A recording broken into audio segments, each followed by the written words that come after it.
Welcome to Rock Island Line. I'm your host, Annika Omelia. Today, I'm sitting down with Marisa Cantu. We talk about her life in Rock Island, the influence of her father, and how his commitment to service helped shape her own mission-driven approach to community life. We also talk about growing up and now raising kids on the half, her work with the Community Caring Conference, which is entering its 50th year, and her role helping to reorganize and energize neighborhood block associations across the city. We also touch on community police relations and what it takes to build stronger connections between neighbors and institutions. Before we get into the conversation, I want to thank the dozens of people who have reached out recently about the Rock Island Milan School District. There are a lot of perspectives, concerns, and theories circulating right now about what's happening in our schools, particularly our high school. Because there was so much to sort through, I decided to start with one specific claim I kept hearing, that the district has become too administrative heavy and that we're spending too much money on administrative positions. I took a deep dive into the data, and part one of that series is now up at rockislandline.com. What the numbers show is nuanced. Administrative staffing has grown somewhat, and average administrative salaries are higher than in Moline, though our superintendent makes less than Moline's superintendent. But overall, the financial data doesn't suggest that spending on administration, though it has grown and there are more positions in administration, is necessarily driving concerns at the high school. In my view, the deeper issue may be trust. Trust between staff and leadership, trust within the community, and trust in how discipline and student behavior are being handled in a very different educational environment than existed even a few years ago. The next article in the series will examine discipline policies, changes in Illinois law that affect how schools respond to behavior, and how Rock Island compares with nearby districts. One early finding, Rock Island actually suspends students at higher rates than Moline or East Moline, which complicates some of the narratives I've been hearing that we are not disciplining students. At the same time, one thing I've heard consistently from parents, students, administrators, and people across the community is that Rock Island teachers and support staff are some of the most dedicated in the region. There is a consistent theme that our educators go above and beyond to support these kids in our schools. So what is happening at the high school? I'm not sure yet, but I'm going to keep peeling back the layers until we get closer to the truth. And one thing today's guest and I agree on: we both loved Rock Island High School, and we believe our children are having or had positive experiences there as well. And with that, here's my conversation with Marisa Cantu.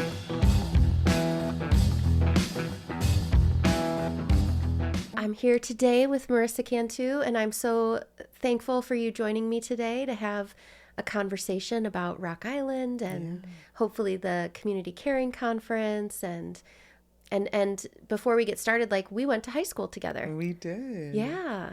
You graduated in 97. Mm-hmm. And I was a little older than you. Yep. You were an older, cool girl. And I wouldn't say all that. I was a couple years younger, but I definitely remember you from high school. Did we do choir together, or you were just... I think maybe my freshman year. Yeah. So I always start off with, what is your Rock Island story? Mm-hmm. When does your kind of time in Rock Island begin? Yeah. So I was born in Silvis, Illini, but I've always lived in Rock Island. So grew up in Rock Island. My parents have always been here all of my life, except for 2 years that my dad left to go to college in Indiana. And he took his whole family. And we packed up and we went to Indiana while he studied Hispanic ministries for 2 years. And when he came back, I was 5, and I have these memories. Oh, wow. Yeah, 4 and 5, I had memories from that. He came back and he started pastoring a church.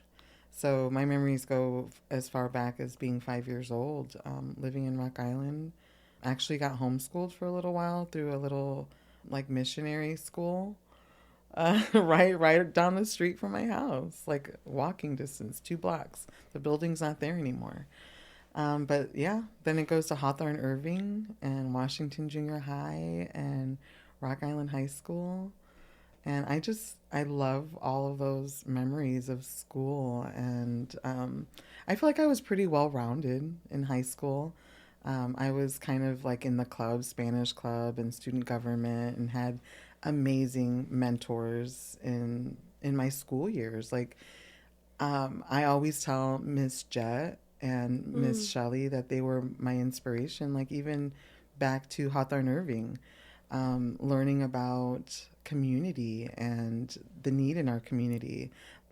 I know that I come from Mexican background, but being in a community that was predominantly Black and learning history and the struggles and all of the things that our neighborhoods needed, like that goes all the way back to like sixth grade, fifth and sixth grade with Miss Jet Wow. and Miss Shelley, teaching me all of those important things. And so when I see them now, like it's just so much gratitude. So where in Rock Island did you grow up? I grew up on 14th and a half Street. Okay. And I'm still there on 14th and a half Street. So the play, you live on 14th and a half Street, that the half is kind of designed around. Did you go see it? Not yet. Okay. It's Not really, yet. I went and saw it. It's really but good. I'm looking forward to it, and I'm going to make time for that.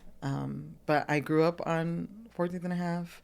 After some years of marriage and leaving and coming back, I stayed with my parents when I came back, and now I live 3 doors over from my parents on 14th and a half Street. So it's definitely like a sense of community and Rock Island pride, like all my life. So when you were a tiny kid, you come back here from, your dad goes to school in Indiana, you come back here. Do you have siblings? Are you an only child? What's it like in your house growing up? So I'm the youngest of 4 siblings. My sisters, I think we're like between 10 and 9 years apart. So I'm the youngest of 3. I have 2 sisters and a brother, all Rock Island High School kids. Felipe Cantu is a big football star. My freshman year, it was his senior year. So Rock Island High School football has always been a part of our family, because then my nephews ended up playing football, and so Rock Island High School football is such a core memory for our family, and football to me just means family and gathering and support. So that was fun. And what was it like in your home growing up?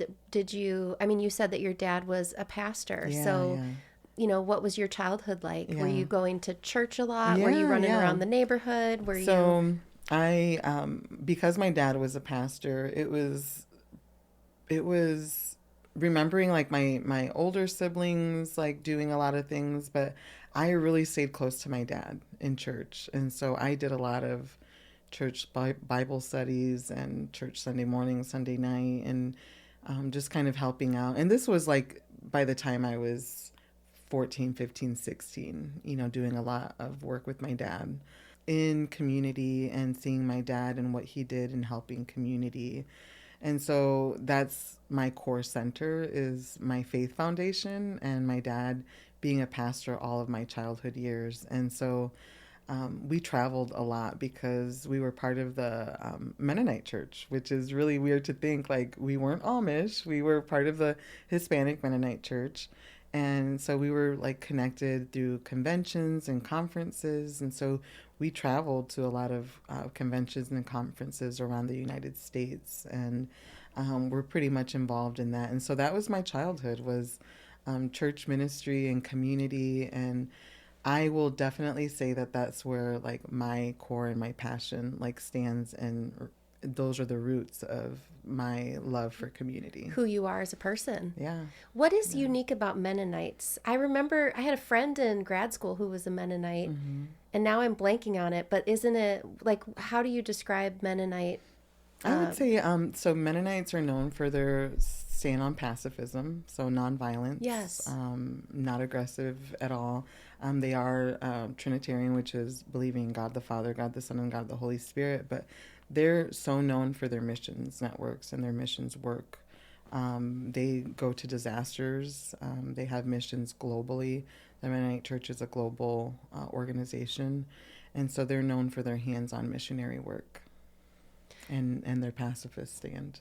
So but Mennonites does not mean that you're not patriotic either. So that's kind of a confusion of saying, oh, like they don't stand for American rights and justice. But we are, as a Mennonite organization, it's a huge social justice stance and platform for a lot of the organizations that they have under their umbrella are huge on social justice. So you watch your dad, you travel around the country with him, you're going to conferences and missionaries in Mexico. And what do you learn through him? What do you see him doing as you're growing up And what role does he play in the Rock Island community? Yeah.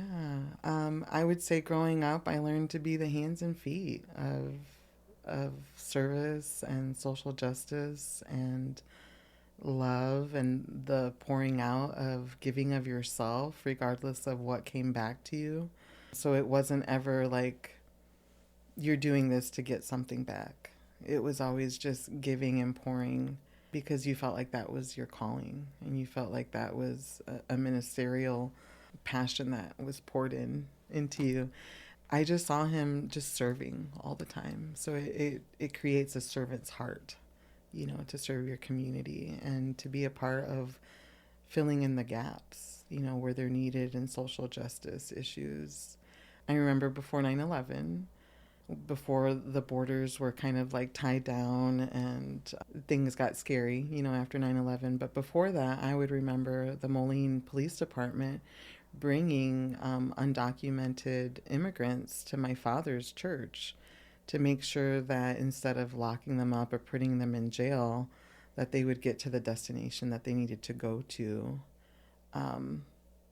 with all of the grace and compassion that humans deserve. And so they would come to my father's church and let them know, hey, we have a couple of people that don't have a driver's license and they say that they're heading to Kansas. Can you get them there? And my dad would get a bus and he would drive them to Kansas. And he was a huge part of the Moline Floreciente area for a long time. We did a lot of work with immigration and immigration law, even through the Mennonite Church. Like they would have people that would come and help provide workshops on immigration law and work closely with the community of Floreciente. And that's what I remember growing up and doing. Like we would just serve our community, and a lot of our members had families in Mexico, and we got to pack up things to take to their families in Mexico. So like going to Monterrey and Querétaro and Celaya and Michoacan and like all of those places in small little towns to deliver food and clothing. And I grew up with worship and music and ministry, and so then I would go and share music. My dad would share the word, and we would, you know, hand out food and clothes and just be amongst the people. And you were raised speaking Spanish. Your parents made sure you were bilingual. Yeah. And what's like the changes in the Hispanic population in Rock Island or in our area from the time we were in high school to today, would you say? I mean, when I was in high school, I know this isn't like anything political or anything, but we were still going to Chicago for groceries. Like if we wanted good Mexican food or good Mexican grocery stores or pan dulce, which is our Mexican sweetbread, we were still going to Chicago to get these things and bringing them back. Now you just got to drive 2 minutes, 5 minutes down the street and you find, you know, Mexican, you know, good authentic Mexican restaurants, Mexican grocery stores. We do need one in Rock Island, though. Yeah. That is a thought. My siblings and I always sit and chat about a grocery store, maybe in our retirement or something. But I would love a Mexican grocery store in Rock Island. Oh my gosh. Well, let's talk to the economic development team, because there's that TIF on 11th Street. And you could get some maybe help. I've even thought about like, you know, Hy-Vees, maybe even partnering and providing, because they recently, about a year ago, expanded their Mexican aisle. I don't know if you guys have tried it, but go, you know, check out Hy-Vee's Mexican aisle. And they've really expanded like their seasonings and things, not to take away from our local Mexican groceries, but like they're trying to do something too. But I do in feel Rock Island, we don't have. No, we have our desert, you know, our food deserts. And 11th Street needs something. 7th Avenue could use some more groceries. But I would say that the difference between us growing up in high school and now is that there is more availability to resources and foods and celebration of our authentic traditions and culture. I mean, we're more visible. Has the population grown too? Is that part of it, or just more? You know, statistically, I have not looked into our demographics in Rock Island as far as Mexican, Hispanic, Latino population versus.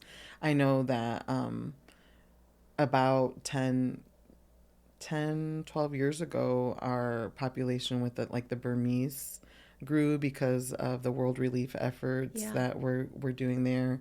Tyson hired a lot of them, and all of this was done. My dad worked with Tyson, and ended up being a chaplain there Wow. at Tyson, and so he had a lot of connections to being able to provide resources to immigrants, not just Mexican immigrants, but immigrants at Tyson too, and connecting them to resources in the community. It sounds like he really embraced the whole like welcoming the stranger. Absolutely. What was it? Is he just the type of person that a lot of different people could feel comfortable with? Did he just have that way of being where he could calm people down? He still has that way of being. Anybody that meets my dad is like, oh my gosh, he's so. They call him cute now because he's a cute old man now. How old is he? My dad is 79. Okay. Yeah. So our 79. dads are like the same age. Yeah. Yeah. Yeah. He just has a presence about him. He has a demeanor that has always been very calming. He's always commanded attention without asking for it because of his nature of, just being calm and peace. Is he a smiley guy? Like Oh, kind yeah, eyes? yeah, Like just. yeah. He's super cute. Yeah. Yeah. Just seems safe. Like that's a safe guy. Yeah. I can. Any of my friends call him Papa Cantu.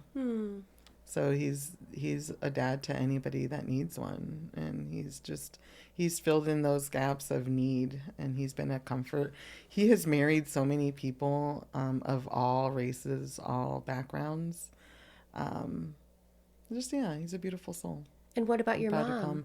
So my mom has always been our provider as far as like our needs. Or she's prayed for us a lot. She was a homemaker, and so she grew up, hemming our clothes, making clothes, meals, and being a grandma. And so she's been in my dad's side. I want to say they celebrated 56 years of marriage. Wow. Just this February. So you just grow up with this deep sense of, being of service and being in community and being with others. So as you do that in your life, I'm kind of like that. Did you watch your dad struggle at all with like burnout ever? Or kind of how did he replenish himself when he would get tired? Or... My dad had the blessing of having other strong leaders and pastors around him in this network of conferences. And I just remember going to these conferences and they would just laugh so much, like amongst themselves. And I just feel like he had that support from other leaders. And I always appreciated that, that he had other pastors and leaders within this network. So we would have like United Services. We had a Mennonite church in Davenport, Muscatine, Kelowna, Moline, and we would gather once a month. And so I feel like he had that support, kind of drawing strength from his each other. Colleagues and each other. Because I think pastors and people who lead in faith traditions can feel isolated and can feel alone. So he figured out how to have this network around him and to, And I grew up right alongside of him. I would like to say along with the elders in the church and the support of, lay people in the church.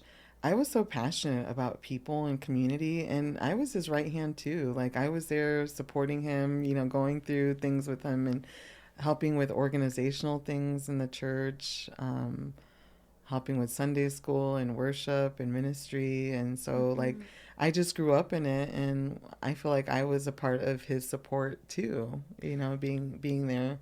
Yeah, and you were just a couple years older than me, but I remember kind of taking notice of you in high school that you seemed like a leader. Like you were just visible and confident, and not that you were bossing people around or anything, but just kind of a presence of, being in community or kind of being seen or being...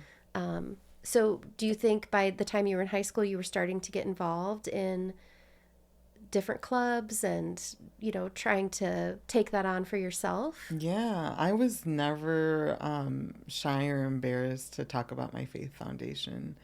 And I think that the beautiful thing about that is that I was always a good listener.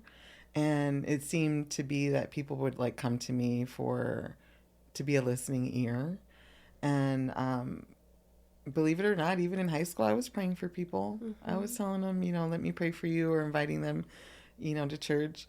Um, if my sisters watch this back, they're gonna crack up about this, because when I moved back to the Quad Cities 11 years ago and I started hanging out with them or going out, everybody was like, "We didn't even know you had a little sister. Like, where did she come from?" And we always teased that when they were going out and hanging out with friends, I was on the Avenue of the Cities holding up signs, "Honk for Jesus."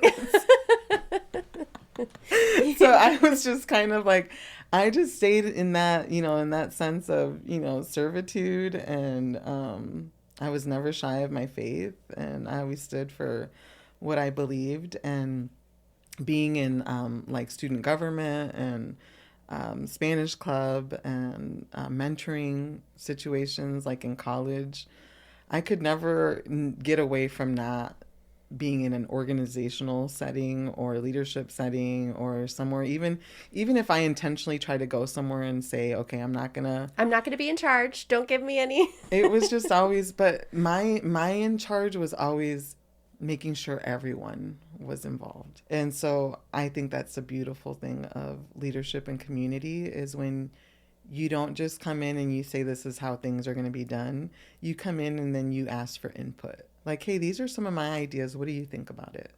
And so that was always my dad's leadership style. That's how I learned my leadership style, is being very inclusive, not domineering or tyranny or, anything like that. But sitting at a table and really getting people involved and having input, providing a guidance and providing a way of saying, okay, this is what is on the agenda, but I really want to know like how you feel and what your input is on things. And so community organizing has always been a huge passion of mine. Yeah.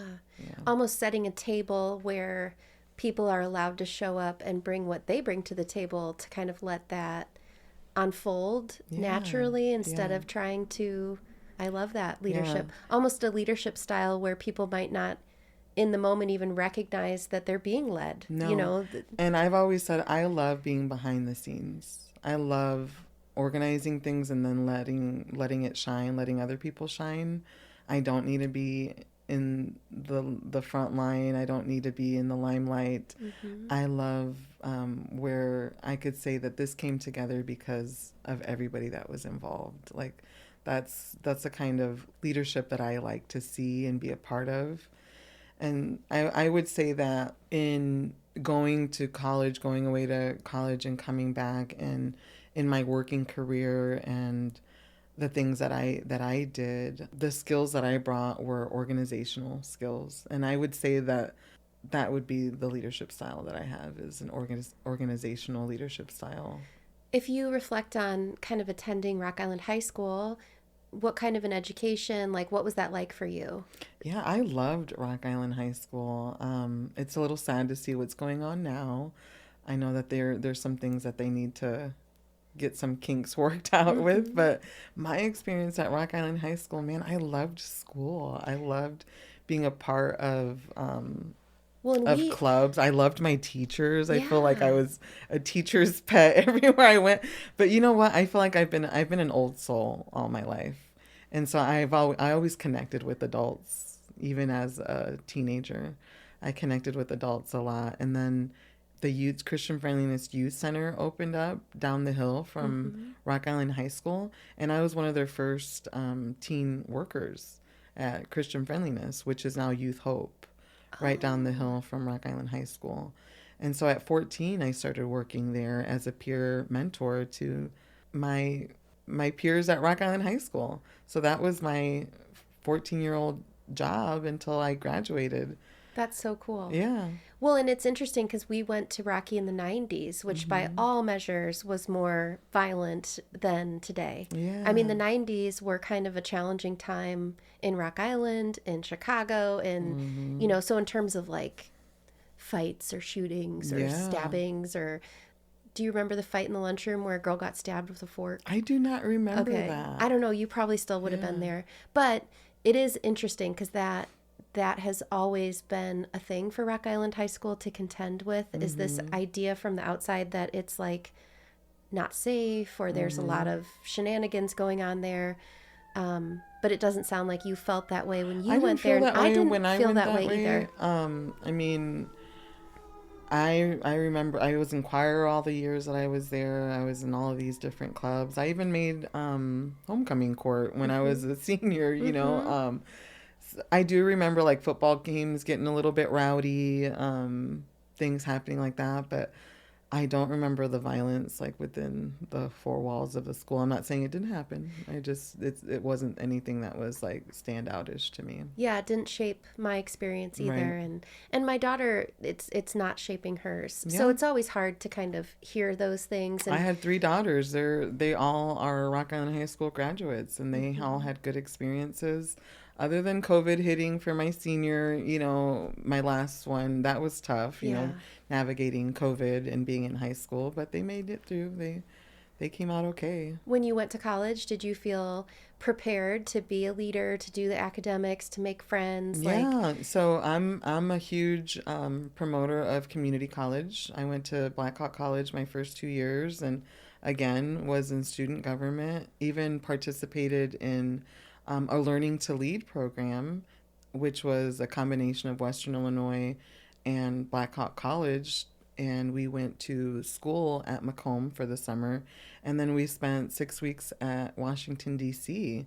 And I got to Cool. intern at the Department of Education Oh, cool. in Washington, D.C. for 6 weeks. And so that was an amazing program. But you know, these certificates of learning to lead and leadership programs and mediation training. And I really took advantage of clubs and mentorship and leadership programs in my college years. I was the president of the Latino Student Union and student government. And then after I transferred away at Goshen College, which was a Mennonite college, that my dad went to. That's where we packed up and went to. And then now my two girls are there. So Oh my it's gosh. 3 generations at Goshen College, which is a really cool Mennonite town and Amish town too. And my girls are there. One is studying sustainability and history. The other one is studying art and history. And my oldest graduates in April. Like, it happened that fast. Wow. But anyway, so when I was going to college there, I was in Hispanic Ministries program and a communications major. And I loved all the programming there and, you know, getting together with friends. And I was still always that really dependable good listening ear. Always did massages too. I don't know if anybody remembers that, I but don't. I grew up with my dad needing physical therapy because he went through a really bad case of cancer when I was 11 years old, and so that rocked my family and our church and our congregation, the community. But he came out of all of that, and so anyway, he needed therapy during that time. And so he's always like massaging his muscles and his neck and stuff. So I just always grew up with massage, but that was a huge side note. But yeah, even, you know, going away to college and serving community was always very prevalent. Yeah. So. So then you eventually find your way back to Rock Island, and you have 3 kids of your own, and you raised them as well on 14th and a half Street. Yeah. And what was their childhood like? Was it similar to yours? Was it different? Yeah. I would say that if my 3 girls were here, you would see what amazing humans they are. And I would say that that's because I raised them on 14th and a half Street. Woo, that's hard. That makes me emotional because I refuse to leave a neighborhood that shaped me and taught me. And was it hard sometimes? Absolutely. Was it violent? Sure. Not always. You know, was there crime or was it a little shaky sometimes? Sure. But it was my neighborhood. My parents grew up there. There were 6 family members on my block.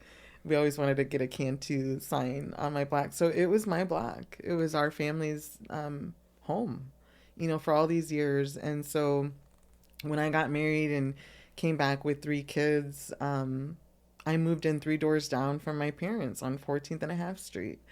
And was it always safe for my kids to walk to the park or, ride their bike?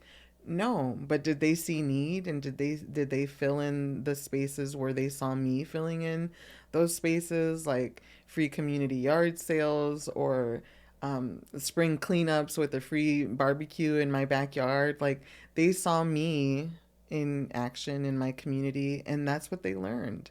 And I feel like they're better humans because of that. They know how to look at barriers and challenges and navigate them. They know how to connect people to resources.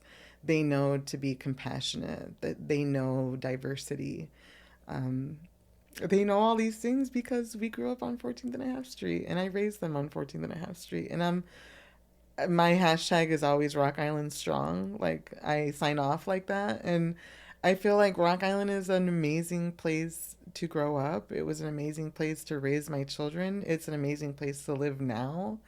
And I couldn't be prouder of Rock Island and the diversity that we have here. I love it. Yeah. I love our community. I don't know if you went to the mayor's, who we also went to high school with, to his Mm-hmm. State of the City address, Mm-hmm. but he said people in Rock Island, our community is a community of people who stayed Yeah. because we were either too poor, too stubborn, or too loyal Yeah. to leave. Loyal is a good word. My community, like, I'm loyal to my community. I'm loyal to, I feel like when good people stay in communities, it makes the community stronger. I decorate for Christmas and my neighbors start doing the same, or I start spring cleanup and my neighbors do the same. So it leaves like a trickle effect. Yeah. Rock Island is made up of so many amazing leaders and so many amazing people, and loyalty is a good word for that. Yeah, I think I'm a combination of stubborn and loyal. Yeah. I just have this fierce protectiveness of Rock Island and a deep belief in all the people who live here. I think being intentional about where you live, like you've been, it's very cool. It's brave, and it makes a difference. Yeah. I mean, I have some friends who have moved elsewhere, and Yeah. sometimes we'll be talking about politics or how do we address this issue in society or that issue, and I always jab at them like, well, one thing you could do is move back to Rock Island. One way that we make communities stronger is to be together. Yeah. And to belong to each other and to get closer to each other. Mm-hmm. Yeah. I go to an amazing church now called The House, which is across from the Expo Center, the old Seaford building. And I had people in my church that worked there at Seaford when it was open. And so, like, the full circle of, like, coming back to Rock Island, coming back to community, being able to worship in the space that was connected to, congregants in my old church. Like, there's always this full circle of leadership and growing up, that comes into fruition here.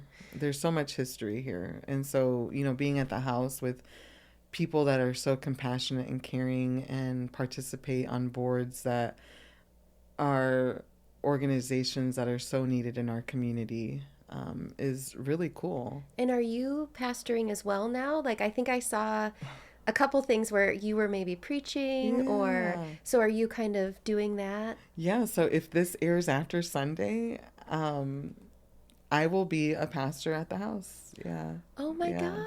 So that's always this will most, because today's Thursday, so this will mostly likely air after Sunday. So like this upcoming Sunday will be your first. Yes, I'll be sharing a message about how we need freedom from shame and guilt in our life, and that shame and guilt is not an identity that we need to carry around in our lives. And so I'm excited to share about that. And I've been alongside of the house for 4.5 years now. It shaped my ministry and worship, with Pastor Greg there. I know you know Greg Hampton, awesome guy. And so, I'm really excited to be a part of the ministry team there at the house. Yeah, I feel like you've been on this journey, and if you don't want to talk about it, just tell me. We can cut this out. But I know, because we kind of connected last year, and I know that, you've lived this life of service, you've given time and energy, and you kind of have been that cup pouring into everyone else and kind of overflowing with your time and your energy, a lot going out, and you were diagnosed with cancer a few years ago, and that is a whole thing that I'm sure deeply shapes you and how you feel about life. And Yeah. do you want to talk about that, or is Sure. it too heavy? Or No, sure. As a tear rolls down my cheek. Gosh, the thing that got me through my diagnosis with cancer was community. So when were And you diagnosed? Because you're kind of, I so mean, we're in our 40s, but we're I still babies, know, you I know? know. It's So I was diagnosed December of 23. Went in for a checkup and came out with some spots on my ovaries. And I was referred, to Iowa City, and they're like, "Oh, yeah, we need to get a hysterectomy going." And so I was scheduled for a robotic hysterectomy, which is an in and out procedure, like you go home the same day. Well, I had went in for this was scheduled for a Monday, and they scheduled a CT scan for me on a Friday, and the doctor calls me on a Sunday. Now, if a doctor calls you on a Sunday, that's not too exciting, but he says, "Hey, we have a change of plans. It looks like you have spots that have spread all over your abdomen, and whatever diseases has metastasized. And so we're going to have to do an open hysterectomy and look around your abdomen and see what's going on." And so that I could honestly say that I've never been scared in my life because I've always had faith, and that strength in my life. But that was probably the first time I had ever been scared in my life because I'm like, I'm a mom. I want to see my kids and I want to see grandkids. And so after hearing that and going in, it was on the 21st of December. And he's like, "I'll promise I'll try to get you home by Christmas." And so he's like, "Make sure you pack a bag. You're going to stay a couple days." So I went in on a Monday, and they did what's called a full hysterectomy and debulking. And they did call it cancer. They did find cancer. It had spread to 5 organs by then. And so they removed what they could. And then he said that chemo would treat, the spots that were left. And so I did make it home for Christmas Eve. After that, I started aggressive chemo. By the end of January, I had started chemo. And I did chemo for a year and 7 months. wow. A year and 7 months. And in April, I had a benefit. And when I tell you that I saw the outpouring of my community, even the people at the Lulac Club in Davenport were like, "We've never seen this many people at a benefit." And he's like, "I just want to let you know that whoever organized this, they did a great job." I mean, we had a live band. We had over 200 gift baskets and silent auctions. We had vendors there. We had amazing food there. So my squad during that time was so amazing in putting this together. But even more amazing than that was the community outpouring, the people that I saw there, the leaders that I saw there, in my most vulnerable time was so amazing. And coming out of that has given me even more passion to give back to my community because community showed up for me. If I get any opportunities to give back, I do. I give back to my community. One of the things that I did a couple of months ago that kind of started this other passion of mine was giving back to Quad City Narratives Oh, Quad yes. Cities. They had an art showcase, and I did a beautiful charcuterie spread, a grazing table, and it was so colorful, and it went with their theme, and I found another outlet for creativity and passion, and so giving back in that way was something for me intentionally to be able to serve my community. And I think food. I love food. Aubrey Barnes was on a couple episodes ago. We talked about food, like feeding people, even with the unhoused. Yolanda was feeding people through MLK. It's like giving people food or giving people sustenance is such a part of community and of Yes, caring for one yeah. another. Yeah, even in these last times where like food was scarce during the administration change and the cutback of SNAP benefits and things like. I know the church and I and other churches were always trying to be like really thoughtful and intentional. Like, how can we make sure that there's, food available? And so like I would make extra meals when I was cooking dinner and offer them up. Food is just something that's vital, to our being. And so being able to give food and provide food for those in need is a huge, important thing for us to be able to do as humans. So, as you were going through all of that, did you have any kind of recognition that you also needed to care for yourself? Oh, yeah. Because there are so many helpers, and, I'm a therapist, so not to give you therapy, but, I noticed that a lot of times helpers who are out pouring out of themselves sometimes have a hard time taking care of themselves. Yeah, balancing life. Did it make you think about I would say I feel like the older I get too, like I don't do it well enough, but everything is harder to recover from. And when you're giving a lot, like how do you take care of yourself? Right.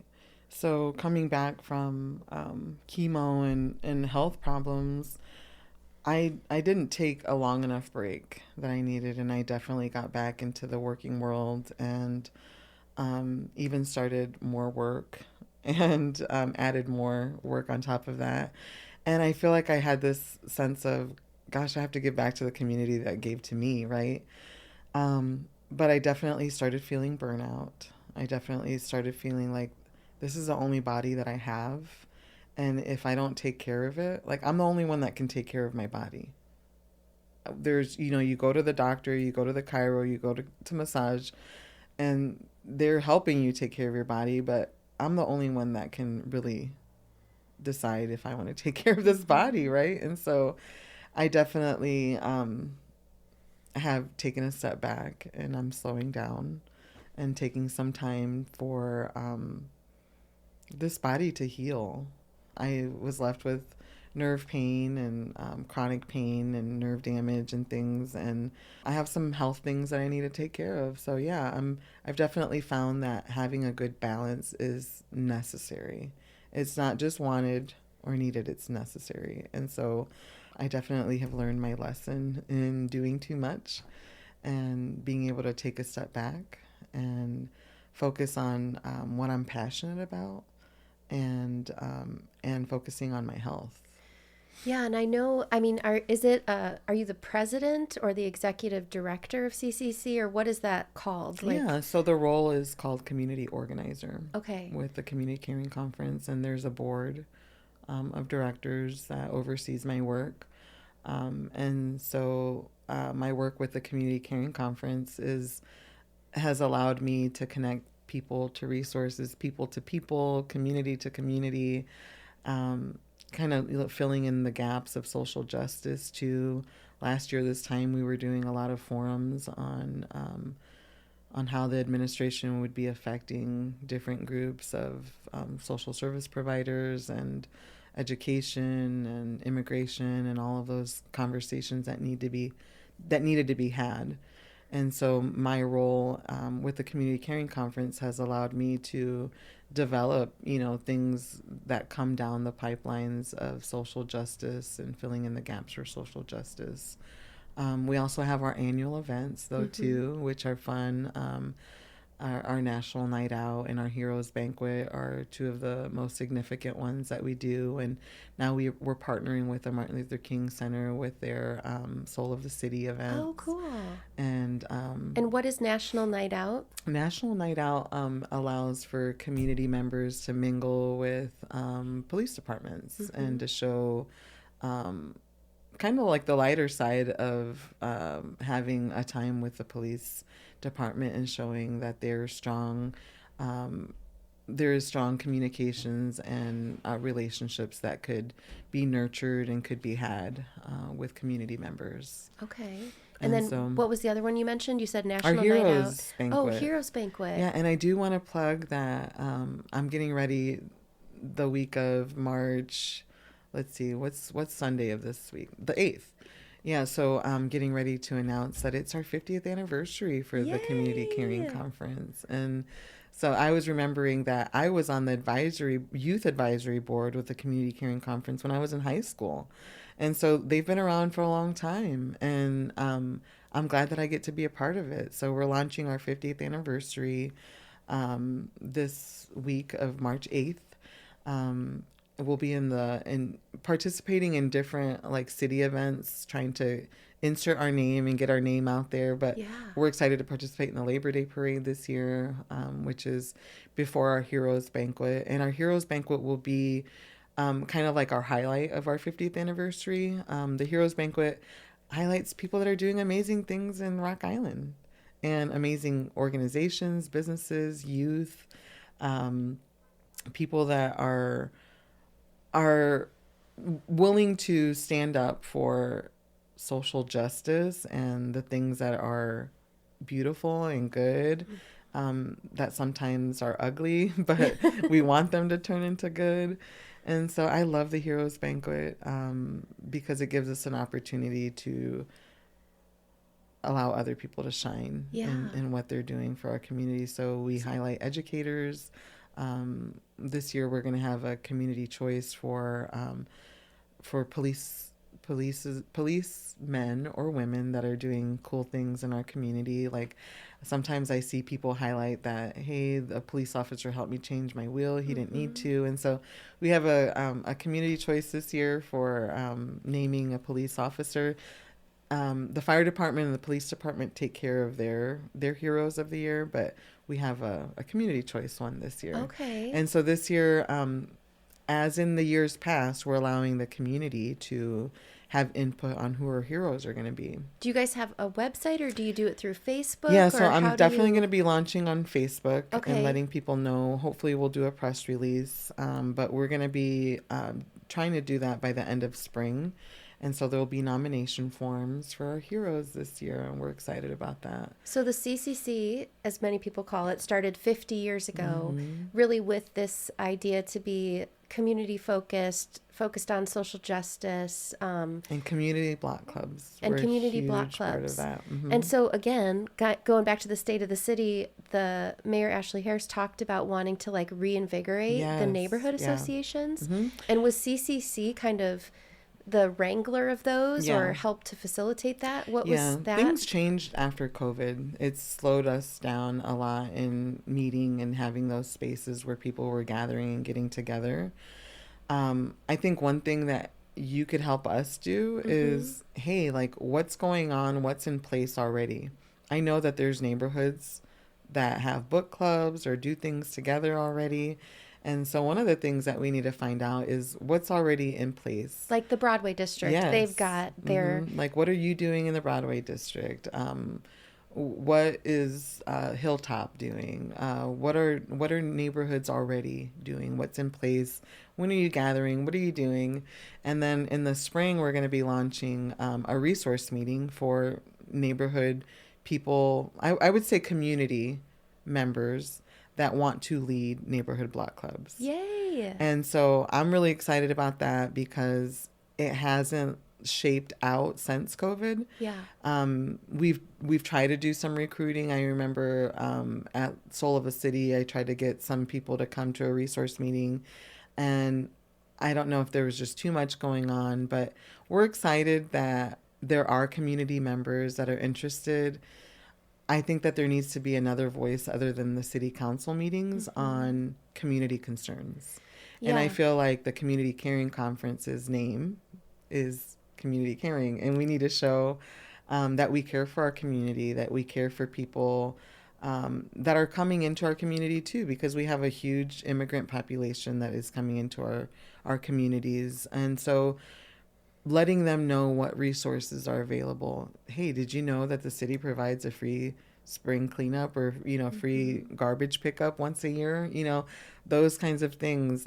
My sidewalk got fixed through a community grant that the city provided, knowing what grants are still available for like, individuals and households. Yeah. And so we, as a Community Caring Conference, want to resource neighborhood block clubs with information and knowledge so that they could be sharing that with the people that are gathering around, even if it's an informal spring cleanup, an informal book club, whatever you Even guys are like, how doing. do you use See Click Fix? Yeah. That's such a great tool, but a lot of people don't know it exists. So if you have a pothole or you have a, a nuisance or something, Yeah. that's really the best Who to place go to. to when you want to turn in a dilapidated house, a car that's been parked in front of your street for months, who to connect with Yeah. in Rock Island when you see things that are happening, that are deteriorating, that are dangerous. We want to be able to resource block clubs with that kind of information, Yeah. resources, My things that are understanding is helpful. they, like, it used to be maybe even 10 years ago, they were pretty strong, and it was like you'd have these groups of neighbors and they'd get together formally and informally. Sometimes it was a fun thing, sometimes it was to talk about even just like what's on the agenda at Yeah. city council. Is there Yeah. anything that pertains to our neighborhood? And to almost also encourage city council members to show up a little bit. Vision cast, like, Yeah. what's your vision for our neighborhood? Here's questions we have for you. So just, I feel like we're in this era. Maybe for 10 years we've been out of it, and then there was COVID and everyone was just like, I'm so overwhelmed, like, Right. I'm home and I'm isolated. But of recognizing, not only in our city but maybe across the country, that like no one's coming for us. Like, if we want our communities to be great, we have to actually make them, we have to be with each other and do it ourselves. Yeah. And I mean, so, we used to have annual meetings that would highlight our block clubs. We had an event, an annual meeting that would highlight our block clubs and who was doing what, and we would give awards. And that hasn't happened in over 7 years. And so, yeah, we want to get back to that. We want to get back to celebrating our neighborhood, celebrating our community. We want to talk about the strengths, and we want to talk about the concerns and the areas that need to be fixed, adjusted, whatever needs to happen. Like you said, nobody's coming for us, so we have to make things happen, and we're excited to launch that in April. We'll be having a community resource meeting for anybody in the community that wants to help lead block clubs, that wants to help resource block clubs, and so yeah. and we're are excited you about that. a 501c3? So We're a you're a nonprofit. nonprofit. People can donate to, to, or you could even apply. Could you guys apply for community development block grant, Yes. or for Doris Victor Day funds? Yes. Because that would be. And that's something that we're working on this year to increase our funding too. I feel like last year we have a lot to show for with our forums that we did, our annual events, events in the community that we were a part of, wanting to develop block clubs that are more stable. And so I feel like now we have something that we could present to our funders in the community and say, hey, we're vital resource in our community. Can you help us to create strong neighborhoods and strong communities? Yeah, I know they also used to do like Rock Island Clean and Beautiful, where the block clubs would get together and they'd pick a part of their neighborhood to Yeah. like take a Highlight. day and really clean, or pick up trash or weed, or Yeah, the last time that happened was an initiative from my daughter, actually, before she left to college, because she's a sustainability major. And so 4 years ago, we did one, and the city helped. I don't know if you guys know, but the city doesn't have the Rock Island Clean and Beautiful anymore. I think they've changed the name of it, but they still offer sticks, vests, like the pickup sticks, Oh, really? and vests and trash bags. If you ask them, they will offer those. At least they did 4 years ago. And there's a garage right at the foot of the Centennial Bridge that has all of these Oh. garbage cans and vests and garbage sticks. So, City of Rock Island, I hope you still have these things. But, letting people know about those things that are still available. And so for communities to do that. So we did 14th and a half Street we did from 17th Street to 11th Street and 7th Avenue to 18th Avenue. And we had over 30 volunteers Wow. that came to that event, and it was initiated from Elisa that year. I'm pretty sure that Moses and Ashley had done some things after that too. So I spoke wrongly that it was the last one that happened, but I'm sure people are still out there doing things and wanting to connect, And and our do. current mayor kind of he comes out of the CCC. Yeah, yeah. That's probably where he got a lot of his Yeah, Ashley experience is so in. passionate. I love that he has a lot of passion behind the things that he does. Obviously, he's lived in spaces where he knows a lot of people that have had needs, a lot of people that have felt the impact of differences or a split Rock Island, Mhm. But I'm hoping for a united Rock Island here Mhm. soon. Mhm. Even though sometimes it's hard to see the things that we're doing wrong, but I'm hoping that we could adjust and create a space where we really want Rock Island as a whole to be a stronger community, a stronger city. Do you think your girls will come back and live here? Are there the opportunities for them here as young people? What is it like trying to think about your kids coming back here? Yeah.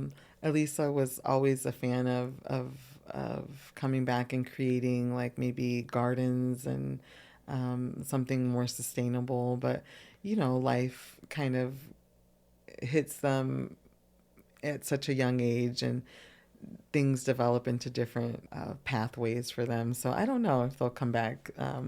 My hope is that they do, obviously, but I don't know where life is going to lead them Did you after go away for a graduating. little bit and then come back? Like, hmm where did you go off I to? went, after I was married, my girls and I went to Florida for 5 years to pursue ministry, worship ministry there too.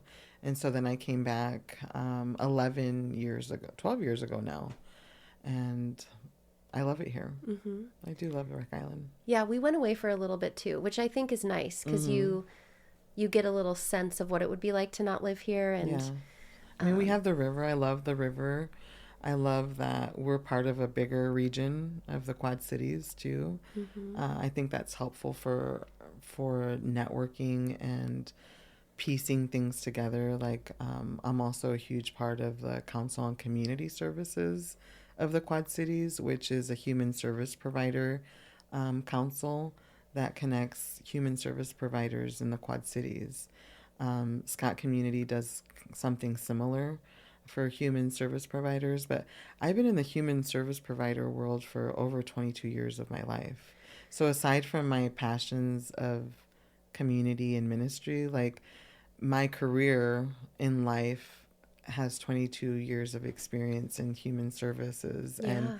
and disability advocacy. And I feel like all of those things have shaped who I am and my desire to give back to community and the strength that I've had to continue fighting and battling, cancer and healing from that. And I still go get scanned every 3 months. Right now, I'm what's considered stable, and so I get scanned every 3 months right now to make sure that I continue to be stable. And I need positivity in my life, and community gives that back sometimes. Sometimes it's hard, sometimes it's tough, sometimes you gotta stand in the gap. But the beautiful thing about Rock Island is that there's strength in so many different areas here in our community. I know when the whole homelessness issue was coming about, people might have questioned like where the community caring conference is, and I know that I felt like there was other people that were more professional and more studied and more knowledgeable in those areas than what we would ever be. But I'm so glad that things have come along the way that they have, because when needed, we were definitely ready to stand in the gap and stand and advocate, for those issues as well. So I know that I know amazing people that stand in the gap for those things. I know people from the third house. There's people from the third place. Sorry, there's people at the house that are on the board for Yeah. the third place, and so I think what you're talking about is so important because I think people who are helpers, for lack of a better word, or healers or people out in the community, sometimes there can be overwhelm, almost a freeze response of like, there's so much going on, I can't do it all myself. And so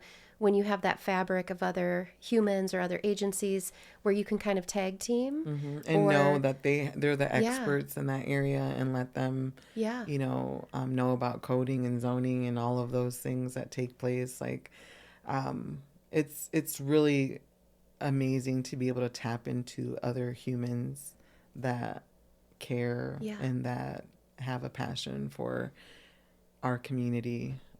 And that is important because And also, I don't like, have it all. it's like if you were on a basketball team. I played basketball in high school. But if someone had the ball, if everyone ran to that person to guard them, you can't keep tabs on all these different issues. And Right.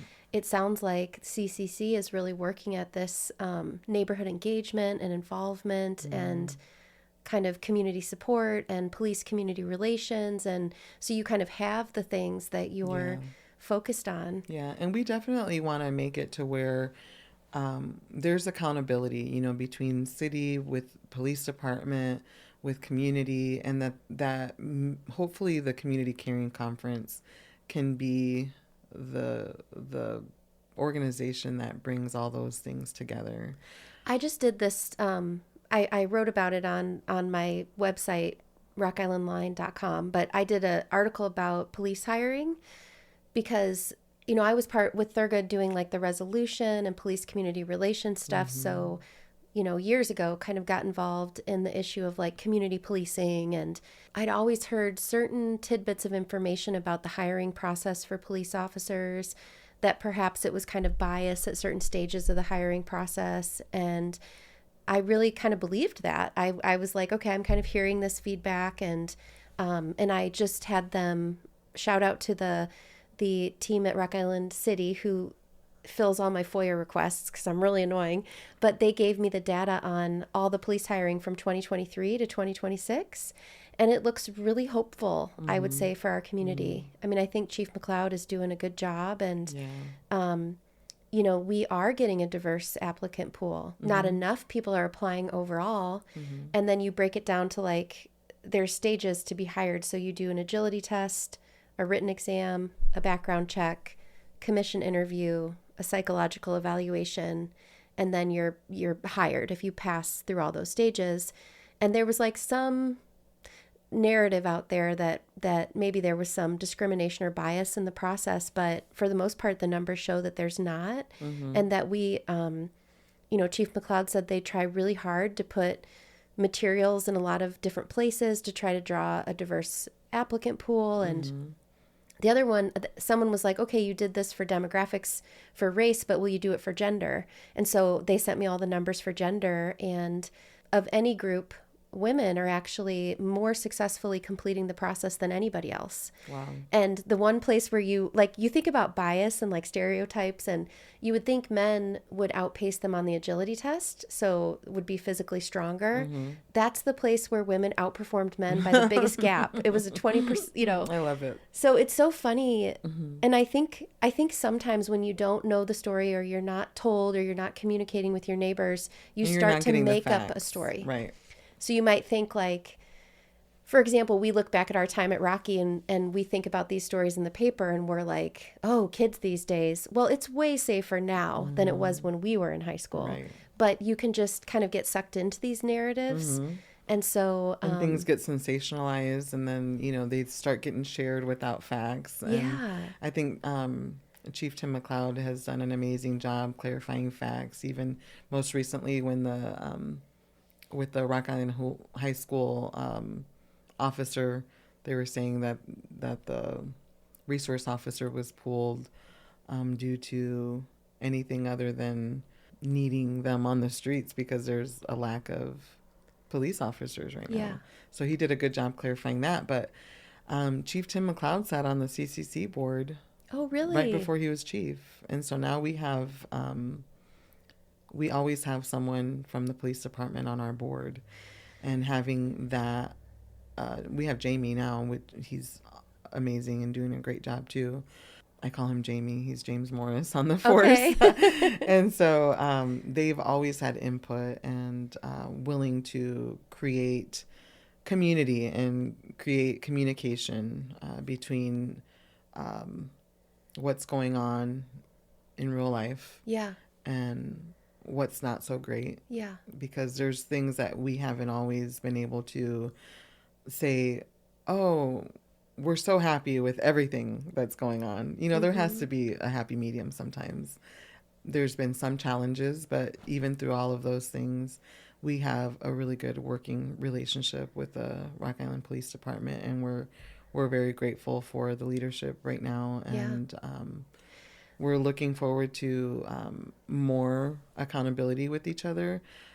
Neighborhood block clubs in the past used to have a stronger presence with Neighborhood Watch, and they used to have community police officers pop in on those Neighborhood Watch meetings. And so we want to try to establish those things again. I love that. And we want to, I know that right now it's hard to pull police officers from street and patrolling, but we're hoping that in the future we would have the police department at our quarterly resource meetings, which is what we're trying to hold. CCC is wanting to hold quarterly resource meetings to provide neighborhood block club leaders with information to share. Well, I will help you share all the information, on my platform for sure. And we want to get back to these annual meetings to celebrate our neighborhoods. Yeah. I mean, policing is hard. It's a hard one. The first time I ever got, well, actually, to tell you a really bad story, the first time I ever got pulled over, I think I had snuck out of my house to go see Jim, who we also he went to Rocky too.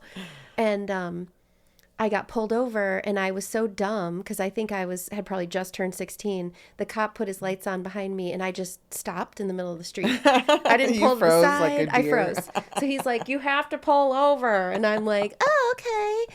And he didn't give me a ticket or anything. He just was like, "Go home." But the second time I got pulled over, I was driving down 11th Street.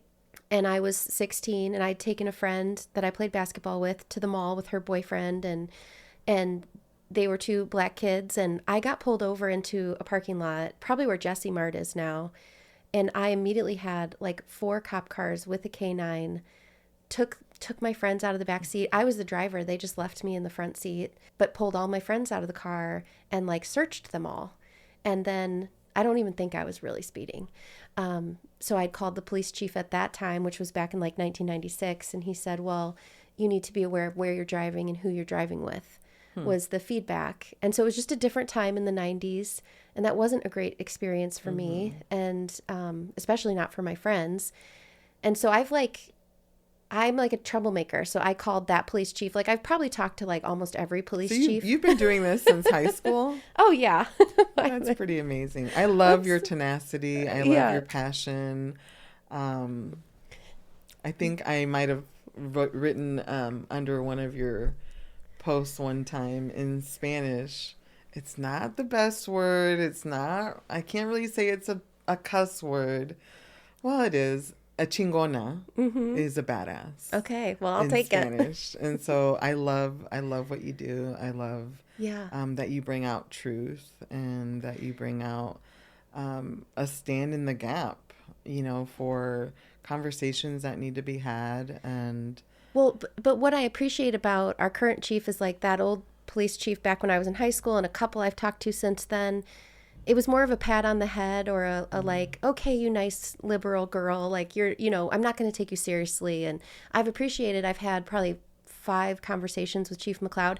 We haven't always agreed, but he's engaged with me in a way that's very respectful and really listening and not condescending. And so I'm really, really hopeful about that. Yeah. And but I mean, you're a badass too. So we all be badasses from together. One chingona to another. Oh, I love it. I love it. Well, I so appreciate you. I'm glad we finally got to this point, because I think when you reached out, I just wasn't in the best health, and I definitely felt overwhelmed. But I feel a lot better. Yeah, the timing. It always works out the way it's supposed to. Yeah, absolutely. Is there anything in Rock Island that we didn't talk about, or that you want to highlight, or that feels important to? In some ways, to me, this is also documenting Rock Islanders and your history and your family and. No, I'm hopeful for our downtown. I'm hopeful for businesses. I'm hopeful to not have a food desert. I'm hopeful. I'm excited about the West End revitalization. I was on one of the originating committees for all of that. That's been unfolding in the past 3 years. I'm excited. I'm excited too. I think great things are coming. I think we have our best days ahead of us. I think so too. Yeah, I'm excited for that. I'm excited for spring, like good weather. And let's get some more restaurants like downtown, right? Mm-hmm. Hey, we're recruiting restaurants downtown. Yeah. I should say. But no, I think it's exciting times. I really do. Even for CCC, I think that the best is yet to come for us too. Well, I did a cash mob with Broadway District because I wanted to check it out, this neighborhood thing. And they do these cash mobs where they'll pick a Rock Island restaurant and then everyone just kind of descends on it to spend money and to support the restaurants. So if CCC did any cash mobs in Rock Island, we'll talk about that. Yeah, I'll help you in any way that I can. I feel like the more people who just pay attention and are engaged and, So what would we do? We would like announce a monthly or weekly? It could be monthly, and you'd coordinate with the restaurant. You could do Ribco or Huckleberries or and say, Roosters. Hey, everybody, let's support this business for this month. And yep, come out between 6 and 8, and you just show up and socialize and just spend your money. Yeah, I like supporting Rock Island restaurants because we have so many. When I went to that cash mob, there were 2 guys there, so I introduced myself because I was kind of talking they're like, "Oh, we're not part of this group." Oh. And I was like, "Oh, where are you guys from?" And they were from Bettendorf. Nice. And they were out on a Thursday night eating chicken wings at Roosters because they said Roosters has the best wings. They do, and the best homemade ranch. And I'm like, I feel like I need to document this because 2 Bettendorfians are traveling all the way over to Rock Island to enjoy dinner, and you just don't hear that. That sounds good for dinner tonight, actually. It's really good. They were really good wings, too. So they are good wings. Yeah. No, I love Rock Island. My hashtag has always been Rock Island Strong, and I think that good things are coming. Awesome. Me too. Yeah. And I think we'll be 80 years old living here, just, chilling at Longview Park, being like interviewing our kids. Yeah. And our kids will be in spaces of leadership. We'll be like 2026 was the turning point. I love it. Awesome. Well, thank you so much. Yeah, for sure. Thank you. Yeah. We'll see each other soon, I'm sure. Yeah. Okay. Of course we will. Hey, wait a second. Congratulations on your award at the Martin Luther King celebration. That was pretty. You were surprised. I was shocked. Yeah. I was absolutely I love that shocked. for you. Yeah. So deserving. Yeah, it was and really... your own press release badge and everything. Yeah. I'm going to start making those to get into games and concerts maybe. I know. Kidding. It was like $4 online. Like you can get, funny. You can get anything. Good stuff. Just don't make yourself like an FBI agent or something. Right, you get in trouble. You don't want to do that. So, yeah, well, thank you. It was a real surprise, but And I love that you didn't even know your family was in the back. No, I had no idea. So cute. And I had brought my friend because I was like, "Do you want to come to this thing with me?" And then we were sitting right in the front.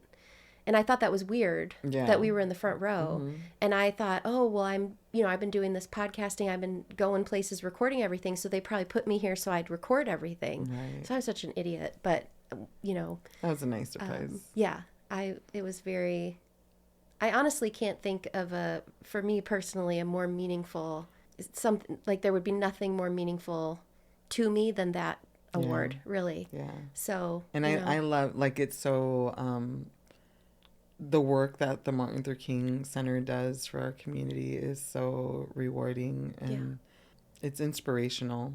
The leaps and the bounds of growth that they've had. I'm on the board with the Martin Luther King Center, and so it's really great to see the growth. It's like all the strength and resilience and character and all of that is there. Just I feel like we just need city systems and, to respond to the people who are already there to kind of unleash a type of power that is going to be economic and social. And we just have to figure out better ways to get capital and opportunity to the West End. And I honestly think once Rock Island figures out how to do that, we will just grow by leaps and bounds. If we can be like a global, multicultural, city that is doing the work of living together and being among one another and doing it successfully with different restaurants and different grocery stores and, high academic standards for kids. And because like here at Rock Island High School, kids could really learn about like global relations and leadership. And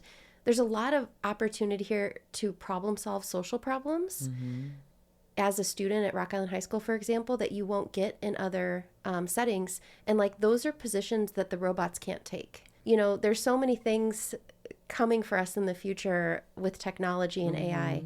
Leadership, addressing social stuff, nursing, trades, those are the things that like are so human that we uniquely know how to do that the robots can't do. Yeah. So I think that's a good setup for a youth empowerment. I mean, even the stuff going on at Rocky, like, I don't know exactly what's going on, but in my ideal world, they'd have a commission of kids that would be wrestling with that social issue.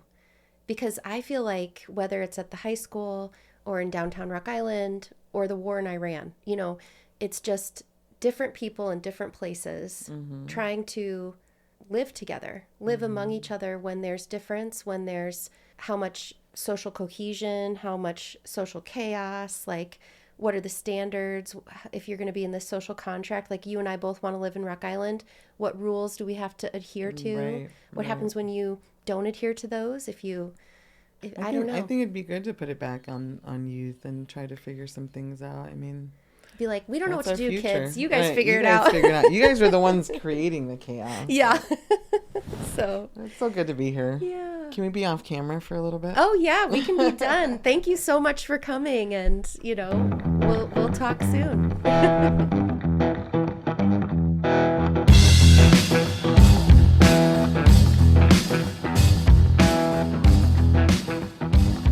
Thanks for hopping on board the Rock Island Line today. I hope you enjoyed my conversation with Marisa Cantu. If you like what I'm doing at Rock Island Line, head on over to www.rockislandline.com to read articles and watch videos. And I will see you in a couple weeks back here for another new episode.